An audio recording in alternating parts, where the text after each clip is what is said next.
കൊച്ചി കലൂർ സ്റ്റേഡിയത്തിൽ അതിക്രമിച്ച് കയറിയെന്ന പരാതിയിൽ എറണാകുളം DCC അധ്യക്ഷൻ മുഹമ്മദ് ഷിയാസ് ഉൾപ്പെടെയുള്ളവർക്കെതിരെ കേസ്. GCDAയുടെ പരാതിയിലാണ് നടപടി. അതേസമയം സ്റ്റേഡിയം നവീകരണ വിവാദത്തിൽ സ്പോൺസറുമായുള്ള കരാർ വ്യവസ്ഥകൾ വ്യക്തമാക്കാൻ സ്പോർട്സ് കേരള ഫൗണ്ടേഷൻ ഇനിയും തയ്യാറായിട്ടില്ല. വിവരങ്ങളുമായി കൊച്ചിയിൽ നിന്ന് വിപിൻ സി വിജയൻ ചേരുന്നു. വിപിൻ സി വിജയൻ, കഴിഞ്ഞ ദിവസം GCDA സ്റ്റേഡിയത്തിൽ പരിശോധനയ്ക്കാണ് UDFന്റെ MLA-മാരടക്കമുള്ള സംഘം എത്തിയത്. മാധ്യമപ്രവർത്തകർക്കെതിരെ GCDAക്ക് പരാതിയുണ്ടായിരുന്നു. ഇപ്പോൾ കോൺഗ്രസ് നേതാക്കൾക്കെതിരെയും കേസ് നൽകുന്നതിനാണോ GCDA തയ്യാറായിട്ടുള്ളത്?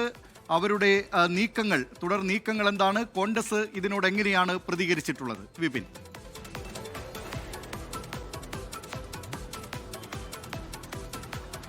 ദിലീപ് കുമാർ, കല്ലൂർ സ്റ്റേഡിയവുമായി ബന്ധപ്പെട്ട ഒരൊറ്റ ചോദ്യമാണ് ഉയരുന്നത്. ഇത് ഈ സ്പോൺസർക്ക് നവീകരിക്കുന്നതിന് വേണ്ടി വിട്ടുകൊടുത്തപ്പോൾ ഉള്ള കരാർ എന്താണ്? അതിന്റെ വ്യവസ്ഥകൾ എന്താണ്? ഏത് രീതിയിലുള്ള മാനദണ്ഡങ്ങളാണ് ഇതിൽ പാലിച്ചത്? ഇതിനൊന്നും തന്നെ പക്ഷേ ഇപ്പോഴും ഒരു മറുപടിയും ലഭിച്ചിട്ടില്ല. അല്ലെങ്കിൽ മറുപടി പറയേണ്ടവരെല്ലാം തന്നെ മൗനം പാലിക്കുകയുമാണ്. ഇതിലാണ് കോൺഗ്രസ് വലിയ പ്രതിഷേധവുമായി കഴിഞ്ഞ ദിവസം രംഗത്തെത്തിയത്. മുഹമ്മദ് ഷിയാസ് DCC അധ്യക്ഷന്റെ നേതൃത്വത്തിൽ ഒരു സംഘം ഈ കലൂർ സ്റ്റേഡിയത്തിലേക്ക് എത്തുകയും അതിന്റെ ഉള്ളിലേക്ക് കയറാൻ ശ്രമിക്കുകയും ചെയ്തു. അപ്പോൾ സുരക്ഷാ ജീവനക്കാർ അവരെ തടഞ്ഞു. അവിടെ ചെറിയ രീതിയിലുള്ള ഒരു വാക്ക് തർക്കം ഉണ്ടാവുകയും പിന്നീട് അത് തിരിച്ചു പോരുകയും ചെയ്യുകയായിരുന്നു. ഇതിൽ GCDA ഇപ്പോൾ പരാതി നൽകുകയായിരുന്നു. അതായത് സ്റ്റേഡിയത്തിലേക്ക് അതിക്രമിച്ച് സുരക്ഷാ ജീവനക്കാരെ മർദ്ദിക്കാൻ ശ്രമിച്ചു തുടങ്ങിയിട്ടുള്ള പരാതിയാണ് നൽകിയത്. ഇതിൽ പാലാരിവട്ടം പോലീസ് ഇപ്പോൾ കേസെടുത്തിരിക്കുകയാണ്.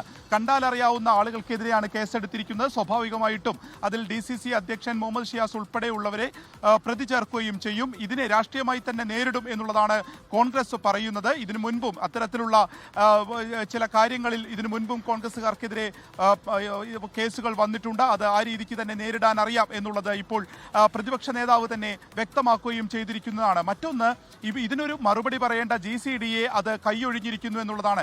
അവർ കേരള സ്പോർട്സ് ഫൗണ്ടേഷന്റെ പേരാണ് ഇപ്പോൾ പറയുന്നത്. അവരുമായിട്ടാണ് തങ്ങൾക്ക് കരാർ എന്നുള്ളതാണ്.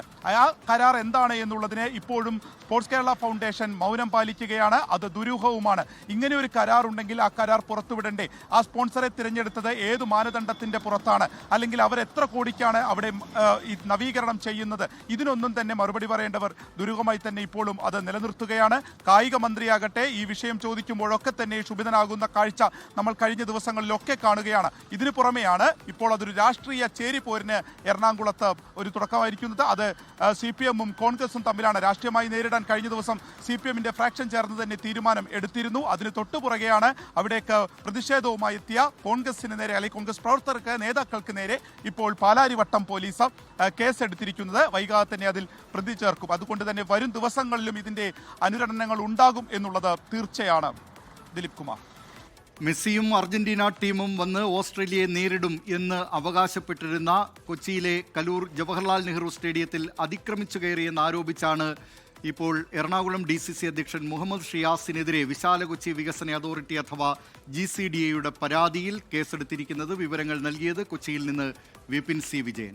ലോകത്തെവിടെയായാലും ഏത് സമയത്തും 24 വാർത്തകളും ഓഗ്മെന്റഡ് റിയാലിറ്റി പാക്കേജുകളും എക്സ്പ്ലെയിനറുകളും വിശദമായി കാണാൻ ഞങ്ങളുടെ YouTube ചാനൽ നിങ്ങൾക്ക് സബ്സ്ക്രൈബ് ചെയ്യാം.